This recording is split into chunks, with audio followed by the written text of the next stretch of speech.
Hello everyone and welcome to the first review episode or the Intermezzo episode in our campaign as the Ottomans in Europa Universalis for MEIOU and Taxes 3.0.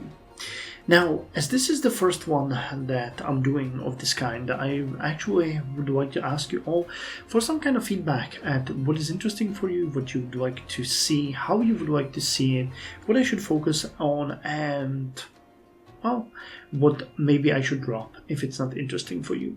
Because I don't know what interests you the most, and I would like to make this as interesting for you as possible. Because I can look at these statistics anytime I want, and I do that off cam quite often. So, I started by actually putting the pins in the territory that we started with in the campaign, which is, 60 years ago roughly, and you can see that we have grown quite a lot from that. I actually went back and I loaded up the save file to see how much people lived in this territory at the start of the game, and then I ran the calculation for this very moment, and I am really happy to say that in this territory we had 1,152,334 people at the start of the game, and right now we have 1,311,382 people, which means we have additional 159,048 people living in what we can consider our core territory. The biggest difference, of course, is in tenants. These are the farmers and the people that grow crops and take care of the cattle, the basic people, the everyday people, the low class people, where we have 116,822 extra people. The nomads also grew by 13,617. The residents, which are the people in the cities, actually have 23,931 more people than they had in the start of the game. Nobles grew by 4,022 members, and clergy grew by 1,537. We actually did have a decrease in the amount of burghers, which kind of surprised me. We have 881 burghers less than we had at the start of the game, which is quite interesting. I don't remember any of our cities in the core territory being sacked. I think maybe Iskidar was, which is our city, so maybe that's coming from that 881. That would maybe reasonably be possible. Maybe they also sacked Enguru in the very beginning of the game. I'm not sure. I don't recall. But every single other class of people has grown significantly. When we actually look at the entirety of our empire, the numbers are staggering. We have grew by 3,509,551 people. So the total population right now of the Ottoman Empire is 4,661,885 people. Amazing. Again, most of these are tenants. We have about 3.6 million of those living in our territory, about 320,000 nomads, 625,000 people live in the cities as regular citizens. We have nearly 90,000 nobles, nearly 5,000 burghers, which is actually double of what we started with, and we have about 35,000 clergymen. So the statistics for our empire looks really good. Now, the second thing that I actually want to look is at the cities.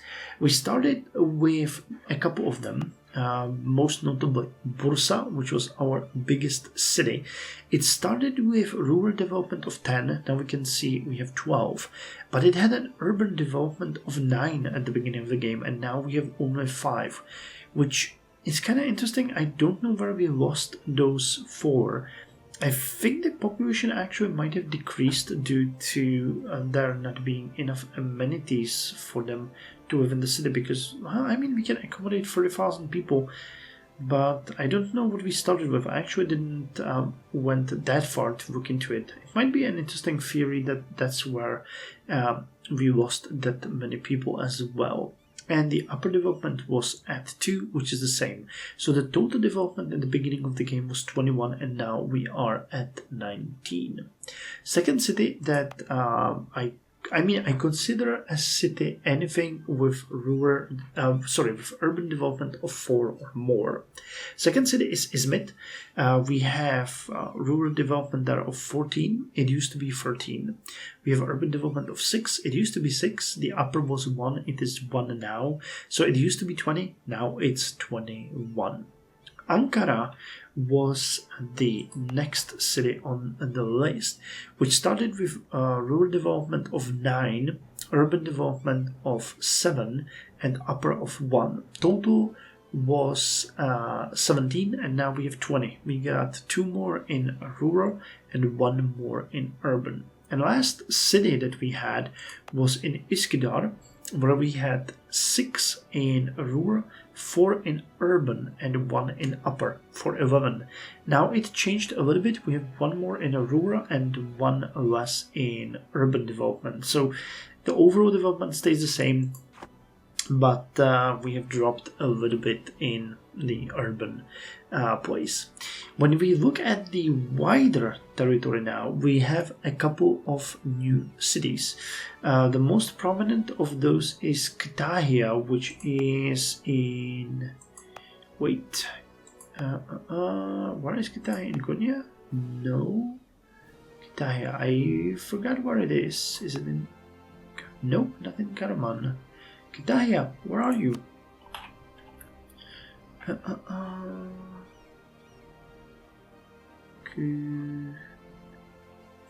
Dang it.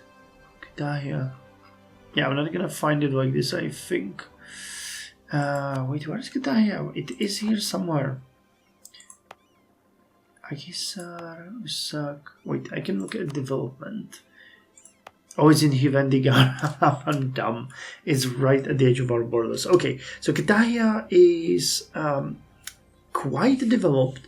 It has 18 rural development, 7 urban, and 1 upper, so 26. It's currently marked as our most developed province, which is kind of interesting to look at it. Konya has 9 rural, 7 urban. Karaman is another city of ours.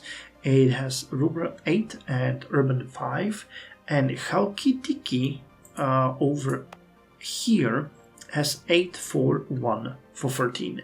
So those are our cities. We actually, considering how much we grew, I was expecting we would have more cities, but because we still haven't gotten Constantinople, which is going to be amazing. It's going to be our biggest city right off the bat, which, that's to be expected. We didn't really get that many cities, and most of the provinces have some sort of urban development, but not a major one. We can actually look at it here at the production interface. No, wait, where is it? Is it development? Yeah, it is. No, that's not it. Hold on. Where is it? Ah, here it is. Yeah, it's in development. Okay, why did I click on? Oh, that's export development. Okay, my bad. So in development, you can see that we have quite a lot of urban development, but most of it is ranging between 1 and 3. There are some places like Gallipoli that has absolutely no urban development, but most have at least some small one. So this is going to be fun to track a bit later on when we grow the economy a little bit and see what the general growth is going to be like. Now, we started with only 3 forts, now we have 13, which I consider a huge upgrade because, forts are what keeps your empire together during war. They defend us and they are our biggest boon or biggest defensive structure against any enemy invasion. One thing that I also find interesting is that at the start of the game, we were present only in the Aegean Sea, which had a value of 7.12, and we had 0.69 out of that. But I believe that's because it didn't yet set up. Now we are located in 5 trade nodes: in the Aegean Sea, in Anatolia, in Black Sea, in Levantine Sea, and in Dniester. So it is pretty interesting to see how much we grew in such a small time period. Now, another thing that we could talk about is the industry. There is quite a lot to be said about industry, but it is quite a lot of statistics, to be quite precise. I actually ran it through and took all of the stats. There has been, of course, a massive growth. Most of the growth came in the basic categories like food, where we have about 4.5 times more production. In salt, again, that's 5 times more. Fiber increased 4 times. Fuel increased slightly less than 4 times. Raw materials 4 times, and so on and so on. So the economy is growing quite dramatically. It's also growing even in the core territories, where I ran a special calculation and set it in. There isn't a single category where we would be doing worse than we were in the beginning. With the exception of exotic goods, we produced a little more exotic goods in our core territory than we do now, but the difference is, we produced 0.022 and now we produce 0.019, compared to food, where we produced 102.64 and now we produce 109.10. You can see that it's absolutely negligible. It's pretty much just like a couple of guys doing some, special things. It's really nothing major to mention. What I kind of find really interesting is that we produce an insane amount of extra fuel. We produce 96.16 fuel, and the demand is only 75.72. I think that fuel is mostly wood at this point, so we're exporting, things to burn. And we are also pretty good in the delicacies. We produce 20.6 and the demand is only 12.73. So that's also another big export article for us, or it could be, it could be. Even food, we're doing good. We have 444 units produced and we demand only 422. So there is a room to grow. And as far as salt go, we produce 133.85 and there is demand for only 103. Where we are in a deficit, a big one actually, is fiber production. We have 103 units produced and we need 150. So we are probably importing a lot of fiber. But looking at the other stats, I don't see anything that would be in a deficit. Yeah, we're a clear exporter on almost everything else. Of course, almost everything else. We miss a little bit of luxury goods. We produce 8.65 units and we need 9.94. Where we haven't really excelled during our expansion is the autonomy. We are really not doing good on the autonomy. It is mostly because Adern is at the edge of our empire, so large swathes of the eastern lands are, basically completely outside of our control. Now this is where vassals would be much better, because if there was a vassal with a capital in Karaman, it could easily control and exploit large territories like these, which we unfortunately can't, because again we are located in Adern. This is gonna be much better when we get Constantinople, because it is A, more centrally located, and B, it is on the coast, so the communication via ships is much faster to all of the coastal regions, from where you can then go inland, basically. So the game is trying to actively find ways and compare. For example, if we would try to get to Chankiri, it's gonna run a calculation through Iskidar, through Izmit Bow to Chankiri, or it's gonna say, okay, ship sails to Sinop, how fast it can get then from Sinop to Chankiri, is it faster? And if it is, then it's gonna start using this kind of calculation for the autonomy. So I really like that. I would like to go now to the history so that we can look at our sultans. We had 3 in the time that we played. I plan to do this review after death of every major sultan. right now, the two we had at the beginning, well, actually, there is Orhan Gazi here, who we had for only 2 years because we started with him and he was already very old. Then his son Murad I took over on 4th of March 1358, but you can see that he died after only 6 years, which, you know, he did a lot, but not enough to actually be considered a great sultan. During his reign, we gained only Sinop and Chankiri, while, you know, even during the reign of Orhan Gazi, the original sultan, we gained what? Hivendigar, Izmit Gallipoli, Afyon Karahisar, and Iskidar. So this guy in, you know, those 2 years gained more territory than Murad I did in his. But then came Mehmed I, which is our first great sultan, who ruled from 12th of October 1364 till 30th of January 1412, and he's actually the reason why we are here. He had a number of conquests. He had the epic Osmanli conquest of Anihawa, Osmanli conquest of Akhisar, brief Karamanid conquest of Moskara, Osmanli conquest of Varna, brief Osmanli conquest of Urdu, then the Osmanli Jihad, long Osmanli conquest of Zohrolon, where we pretty much pillaged everyone, and that's that. And you can see that his reign saw all of these provinces added, and now we are under the rule of Murad II, named second because we had Murad I ruling us for 6 years over here. So I'm gonna close the episode now by actually showing you the where's the timeline over here, and we can look at how we have grown in the meantime. It's actually pretty decent growth in my opinion. We have kind of focused on Anatolia, which I did on purpose because I wanted to gain these territories and make this area safe.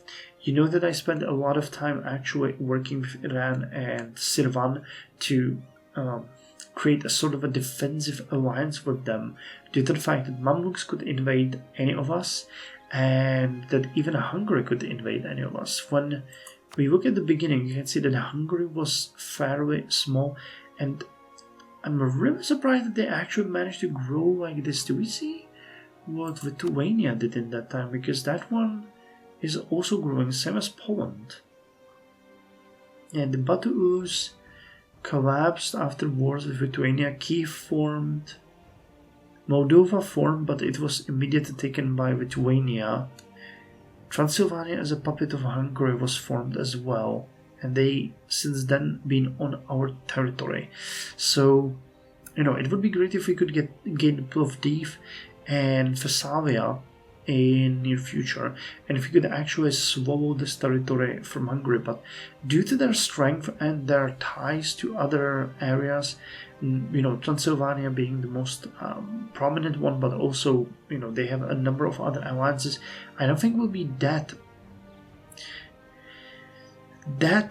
successful in a war against them at this point anyway. We can, or it would make more sense to focus on Serbia, in my opinion, to break their alliance here and gain some of these territories, gain Greece for ourselves, because again, it's going to be very easy to control it via a trade route from Constantinople through the Sea of Marmara and Thracian Sea.